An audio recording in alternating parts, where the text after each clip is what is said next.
ভোটের বাদ্যি বাজলেও তারিখ এখনো পর্যন্ত ঘোষণা হয়নি, কিন্তু তাতে প্রচার থেমে নেই। রানাঘাট থেকে হাওড়া, পুরুলিয়া থেকে ঘাটাল প্রচার চলছে পুরোদমে। ঘাটালে আবার দুই প্রার্থী টলিউডি নায়ক।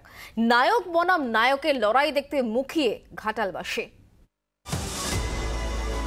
শনিবারই রাজ্যের 20টি আসনে লোকসভা ভোটের প্রার্থী ঘোষণা করেছে বিজেপির কেন্দ্রীয় নেতৃত্ব। রবিবার সকাল থেকেই পুরোদমে প্রচারে নেমে পড়েছেন বিজেপি প্রার্থীরা। মন্দিরে পুজো থেকে দেওয়াল লিখনে হাত লাগানো, 24-এর ভোটের দামামা পুরোপুরি বেজেই গেল।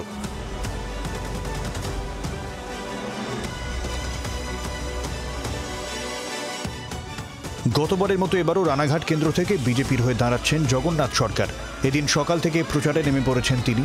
শান্তিপুরের আরপাড়া বাজারে দেওয়াল লিখন যেমন করলেন, তেমনই চলল ঘরে ঘরে গিয়ে প্রচার।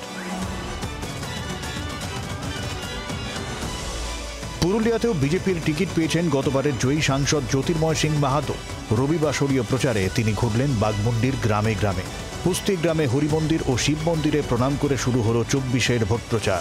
আমি ক্যান্ডিডেট ঘোষণার আগে পর্যন্ত আজ সকালেও আমি বলেছি, যেই প্রার্থী হোক না কেন এই লোকসভা নির্বাচনে পুরুলিয়াতে ক্যান্ডিডেট মোদিজি, আর 3.5 লাখের উপরে ভোটে জিতে আমরা পুরুলিয়ার প্রার্থীকে দিল্লি পাঠাবো।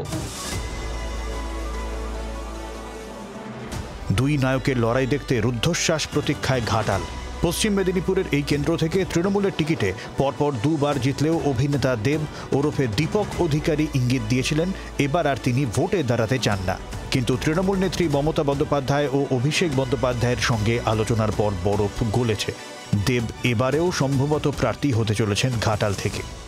আজকের জন্য একটা লাইনই বলতে পারবো বা বলতে চাই কে যা বুঝতে পারছি, যা দেখতে পাচ্ছি, আমি রাজনীতি ছাড়লেও আমার মনে হয় রাজনীতি আমাকে ছাড়বে না।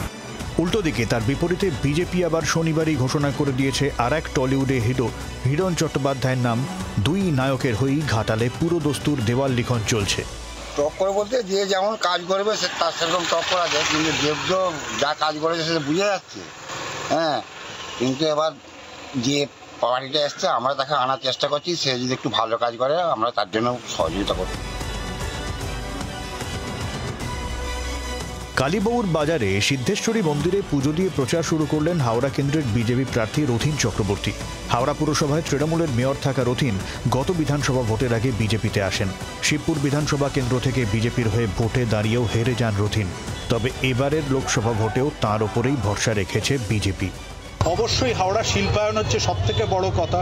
মেগা সিটি তৈরি হাওড়ার একটা বড় বিষয়, এবং কেন্দ্রীয় যে রেলের প্রকল্পগুলো যেগুলো বাকি রয়েছে, ফ্লাইওভার তৈরি, মেট্রো সম্প্রসারণ, সমস্ত কাজগুলোকে আমাদের অগ্রাধিকার।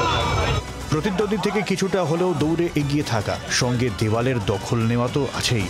ভোটের দিনক্ষণ ঘোষণার আগেই প্রচারে নেমে পড়ে সব প্রার্থী ভোটারদের মন জয়ের হাড্ডাহাড্ডি লড়াইয়ে কিছুটা অ্যাডভান্টেজে থাকতে চান। কিন্তু সত্যি ভোট বাক্সে এই আগাম প্রচার সুফল দেবে কি, জানতে চায় রাজনৈতিক মহল। ব্যুরো রিপোর্ট, জি 24 ঘন্টা। বাংলার আওয়াজ, বাঙালির আবেগ, জি 24 ঘন্টা।